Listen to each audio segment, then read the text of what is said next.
We don't usually notice the quiet moments, the ones that sit just before everything tilts. This story began in one of those moments, when nothing looked broken yet, and no one was raising their voice. This is how she remembers it. I woke up at 6 a.m. to the soft click of the thermostat switching modes. The house always did that on its own. I had set it up years ago, back when routines felt permanent.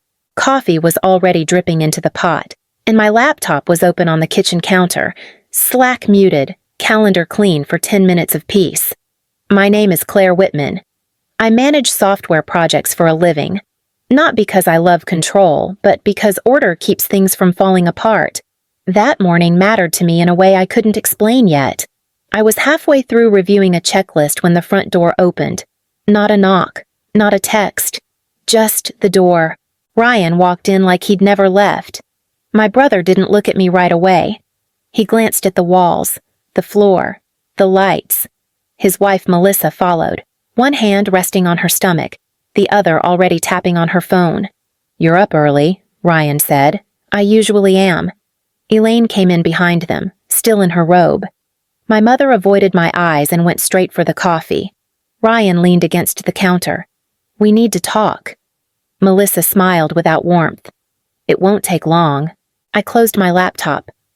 "Go ahead." Ryan didn't soften it. "Melissa's pregnant. We need the house." I waited. He didn't add anything. Elaine cleared her throat. "It just makes sense. Claire, you're strong. You always land on your feet." I felt something settle in my chest. Not anger. Recognition. "You want me to leave?" Ryan nodded. "You've had it long enough." I stood there, barefoot on cold tile, and let the silence stretch until it became uncomfortable. "Fine," I said. "If you want me gone, I'll be out in 48 hours. Just don't regret it." For a second, no one spoke. From where we're standing, it was the moment the room changed, not loudly, not all at once, but in a way no one else noticed yet. I picked up my mug, took a slow sip, and added, "I'll need those 48 hours." Elaine exhaled like the decision had already been made for her. Ryan smiled. Melissa finally looked up from her phone. I reopened my laptop. There are stories that begin with shouting. This one began with a deadline. If you've ever learned what happens when someone quietly stops holding a place together, you already know why that matters. They didn't leave right away. Ryan stayed where he was, arms crossed, watching me like he expected something else to happen. An argument, a crack. Melissa shifted her weight and looked around again, slower this time, as if the house had already changed hands in her head. Elaine poured herself coffee, added too much cream, then set the carton down without putting it away. "Small things. Tells..." "So," Ryan said, "you're really okay with this?" I shrugged. "You gave me a timeline. I accepted it. That's not what I meant." Melissa finally spoke. "We just didn't think you'd be so calm." I closed my laptop and slid it under my arm. "There's no benefit in yelling before breakfast." Elaine tried to laugh. It came out thin. "You always were practical. Someone had to be..." The words landed heavier than I expected. Elaine's mouth tightened. She took a sip of coffee she clearly didn't want. Ryan glanced at the hallway, then back at me. "We'll need to talk logistics. When you're out, utilities, mail, stuff like that. I'll handle my end. And the house." "What about it? You know what I mean?"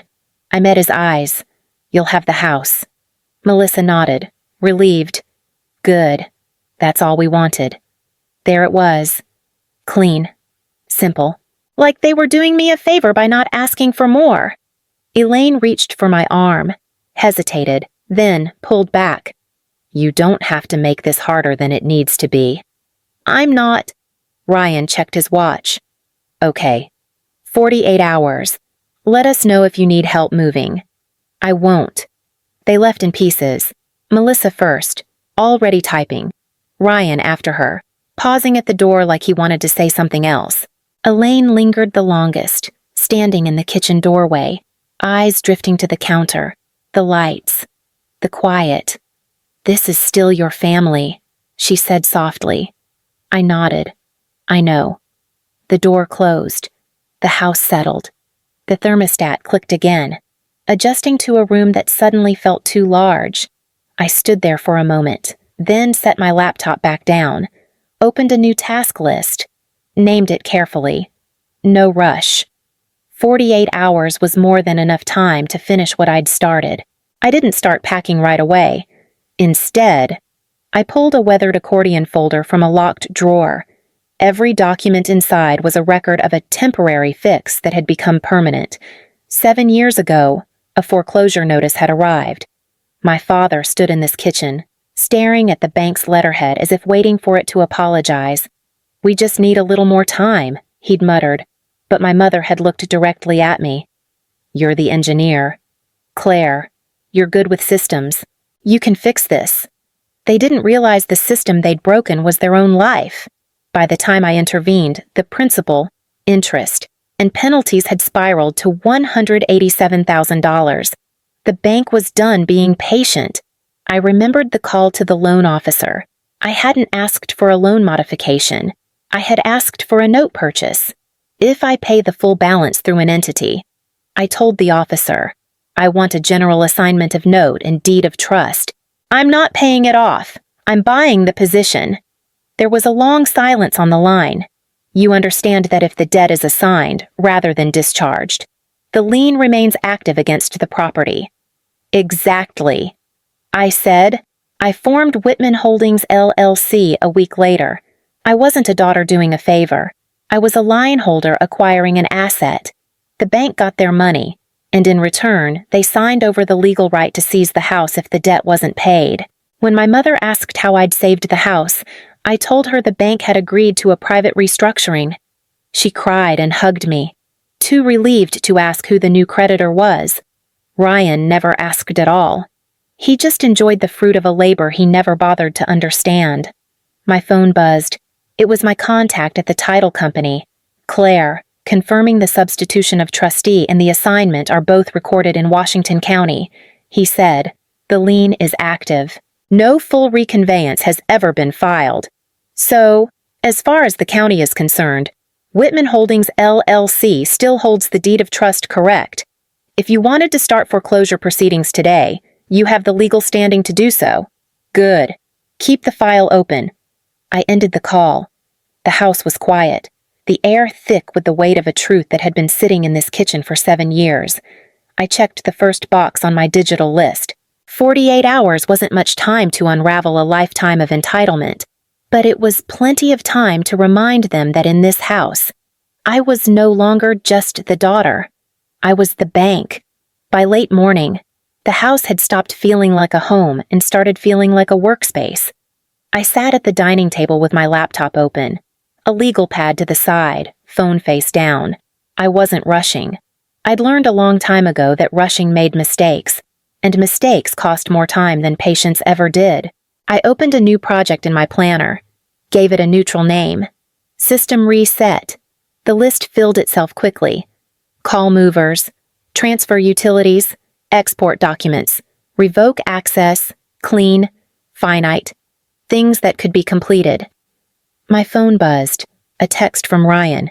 "You don't need to make this weird."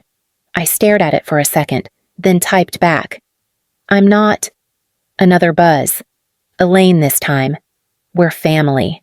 You don't have to do everything alone." I set the phone down without replying. At noon, I called the moving company. The man on the other end sounded tired but focused. "We can do a short notice move," he said. "Tomorrow afternoon." "That works." "I'll send a list. Anything fragile, mostly electronics. I'll have them labeled." "Good. We'll take care of it." I hung up and checked the box. Next was utilities. Every account was in my name. Electricity, internet, climate system, one by one. I scheduled transfers and terminations. No drama, just confirmations and timestamps. In the middle of it, Elaine walked back in. She moved quietly, like she didn't want to interrupt something important. "I forgot my charger," she said. "It's in the drawer by the sink." She found it, hesitated, then leaned against the counter. Your brother's stressed. I know. He's not trying to hurt you. I know that too. Elaine watched me for a moment. You don't look upset. I am, I said. Just not in a way that helps anyone. She nodded, like she almost understood, then didn't say anything else. The door closed behind her. I turned back to the screen. The checklist was shorter now. Manageable. I saved the file. Backed it up. Closed the laptop. System reset wasn't about getting even. It was about finishing something I should have finished years ago. The movers arrived just after noon. I heard the truck before I saw it. Diesel idling. Doors opening and closing. Footsteps on gravel. I opened the front door before anyone knocked. Claire, one of them, asked. Yes, we're here for the short notice move. I stepped aside. Everything that's tagged comes with me. Nothing else. He glanced past me, taking in the bare walls. The calm. Understood. They worked quietly. No small talk. No judgment. The first thing out was the television from the living room. I'd bought it 2 years earlier, after Ryan complained that the old one hurt his eyes. Melissa had loved that screen. The couch followed, then the chairs. Each piece carried past the doorway felt lighter than it should have, not because it wasn't heavy, but because it wasn't holding anything together anymore. Halfway through, my phone rang. Ryan. I let it go to voicemail. A few minutes later, Elaine's name flashed. I answered that one. They're taking everything, she said, breath tight. I'm taking what I own. That's not the same thing. It is. Elaine lowered her voice. Your brother didn't expect this. I didn't expect to be told to leave. She didn't respond. The line went quiet, then disconnected. In the kitchen, one of the movers paused by the counter. Microwave, too. Yes, coffee maker. That stays. He nodded and moved on. When the last box was loaded, I walked through the house once more. Empty shelves, clean surfaces, the structure still intact, just stripped of the parts that made it comfortable. I pulled up the smart home app on my phone. A few taps. Factory reset confirmed. User access removed. The lights shut off. The thermostat went dark. The security panel blinked, then reset. I stepped outside and locked the door behind me. The house didn't resist. At the end of the driveway, Ryan's car screeched to a stop. What did you do? He shouted as he got out. The lights won't turn on. I reset the system. You can't just I can. I said, it's in my name. Melissa stayed in the car, watching through the windshield. Ryan looked past me at the empty windows. You're being dramatic. I reached into my bag and placed the key on the hood of his car. It made a small sound when it landed. I'm done, I said. He stared at the key like it might explain itself. The movers closed the truck doors. One of them gave me a quick nod. As they pulled away, the house sat behind us, quiet and dark, exactly as solid as it had always been, just no longer willing to pretend it belonged to someone else. That night, I stayed somewhere else. A quiet hotel off the highway. Nothing memorable. Beige walls, one chair by the window. I left the television off and set my phone face down on the desk. It didn't stay quiet for long. Elaine called first. I let it ring until it stopped. A few minutes later, a text appeared. You've made your point. Come home and we can talk. I didn't respond. Ryan tried next. 3 calls in a row. Then a voicemail. Claire, stop this. The power company messed something up. Just fix it. I listened once. Didn't save it. Around 9, Melissa sent a message. The house is freezing. This isn't funny. I put the phone back down. The next morning, I was packing the last of my things from the storage unit when Elaine showed up. She stood a few feet away, hands tucked into her sleeves like she was cold too. You didn't have to leave like that, she said. I did. She shook her head. Your brother thinks you're bluffing, that you'll come back once you cool off. I'm already cooled off. Elaine looked past me at the boxes. You always take things so far. I taped one shut and set it aside. I take them to the end. Her eyes filled just enough to be visible. We raised you better than this. You raised me to clean up messes. That stopped her. Later, Ryan called again. This time I answered. You can't just shut everything off, he said, voice tight. The internet, the heating, the cameras. None of it works. It's all under my accounts. That's not the point. It is. There was a pause. Breathing on the line. You're still my sister, he said finally. I know. The call ended without goodbye. By the afternoon, the messages slowed, confusion turning into something heavier, the kind of silence that comes when people realize the rules they were counting on aren't there anymore. I finished packing and locked the unit. Somewhere across town, the house was still standing, still solid, just waiting for someone else to figure out what to do without me. Naomi's office was quiet in a way that felt surgical. No music, no small talk. Just a mahogany desk and a window looking out at a Beaverton parking lot. I laid out the timeline, the LLC, the note purchase, and the 48-hour extraction. Naomi didn't interrupt. She watched me with the detached intensity of a debugger looking for a leak in the source code. One thing doesn't line up. Claire, she said, leaning back. Your grandfather, Harold. Your parents claimed he died intestate without a will. Is that correct? That's what they told me. They said the house passed to them automatically under Oregon's airship laws. Naomi turned to her dual monitor setup. And who handled the filing? My father. He said it was simple. No probate required. Simple is rarely the truth in real estate. Naomi's fingers flew across the keys. Here it is. 7 years ago, your father filed a small estate affidavit in Washington County. He swore under penalty of perjury that Harold Whitman left no will and that the estate's value was below the legal threshold for full probate.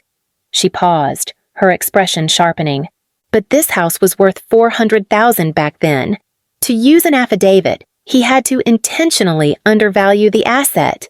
That's not just a mistake, that's probate fraud.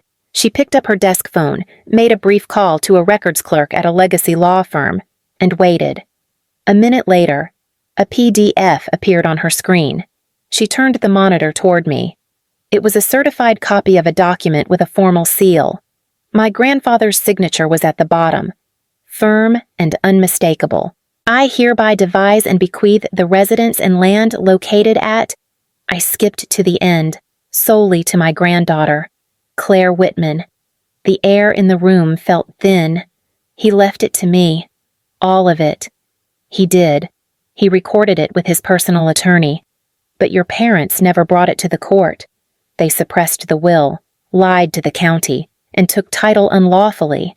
In the eyes of the law, their ownership is void ab initio. It never legally existed. So Ryan is living in a house he doesn't own, under a title that's fraudulent, subject to a lien held by your LLC. Naomi closed the folder with a definitive thud. Between the lien and this will, we have a total cloud on title. He can't sell, he can't refinance, and once we file a quiet title action, he won't even have a place to sleep. I exhaled. It wasn't the heat of revenge. It was the cold clarity of a system finally reaching its correct state. Send the notice, I said. Naomi gave a thin, predatory smile. With pleasure. Let's initiate the reset. The demand letters were delivered the following morning, certified, tracked, and drafted with Naomi's signature lethal precision. They weren't just complaints. They were formal notices of lease pending litigation that publicly flagged the property's title as disputed. I didn't watch them open the envelopes. I only felt the shift when my phone began to vibrate with the frantic energy of a crashing server. Ryan called first. This is insane! Claire, he rasped. His voice sounded thin, stripped of its usual bravado. The bank just froze our refinancing application. They won't even speak to us. They can't.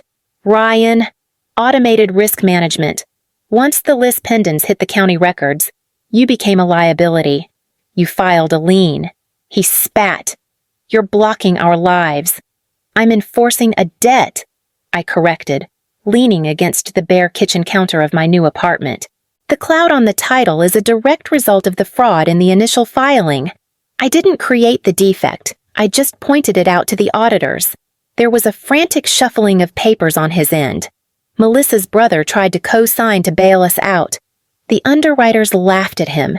They said the house isn't even legal collateral anymore. It's not. It's a contested asset. You planned this, he whispered. You're ruining us. No, I said, my voice steady. I stopped being the firewall. When I moved out, I took the protection with me. You're just finally experiencing the consequences of your own architecture. Later, Naomi called to report that our mother had tried to negotiate. She wanted a grace period to fix the paperwork, Naomi said, sounding amused. She still thinks she can talk her way out of a sworn affidavit. And the damages, I reminded her that since the title was voided, they owe Whitman Holdings LLC back rent for every month of unlawful occupancy, plus interest on the principal. It's accruing daily. Claire, the math is brutal. That evening, Melissa appeared at my door. She looked diminished, the entitlement replaced by a sharp, jagged desperation. You took everything, she said. I reclaimed what I paid for. I replied. She looked past me into my near-empty apartment, searching for a sign of regret she wouldn't find. I wasn't victorious. I was simply offline. The system was finally resetting to its true state, and for the first time in 7 years, I wasn't the one paying for the errors. The court order for the quiet title action arrived 8 months later, followed quickly by the final liquidation. The sale of the property closed on a crisp Tuesday morning in autumn. Naomi called to confirm the wire transfer the proceeds from the sale, minus the restitution my parents owed for their years of fraudulent occupancy. Her voice was steady, already moving on to the next brief. I thanked her, closed my laptop, and sat at the small kitchen table in my new apartment. No boxes left to unpack. No noise except the wind against the glass. I drove past the Beaverton house once, a few weeks later. I didn't stop. I already knew what a structure looked like when the load-bearing lies were removed. It was just wood and glass now, stripped of the family architecture that had nearly crushed me. The only thing I kept was a high-resolution scan of the hallway beam, the one where my grandfather marked my height every year, pencil lines, fading dates, and his handwriting leaning slightly to the right. He used to tap the wall and say, "Stand straight, Claire," as if posture were the only thing that could keep a person from being bent by the world. Ryan didn't call again. Neither did my mother. The silence wasn't a punishment. It was a release. In my new place, I configured the thermostat myself. I bought a lamp instead of a ceiling light. It felt honest. I'm Claire Whitman. I build systems that function, and I've finally learned when to shut them down. From where I'm sitting now, the victory isn't the house or the money. It's the silence on my phone and the knowledge that I am, finally, truly, off the clock.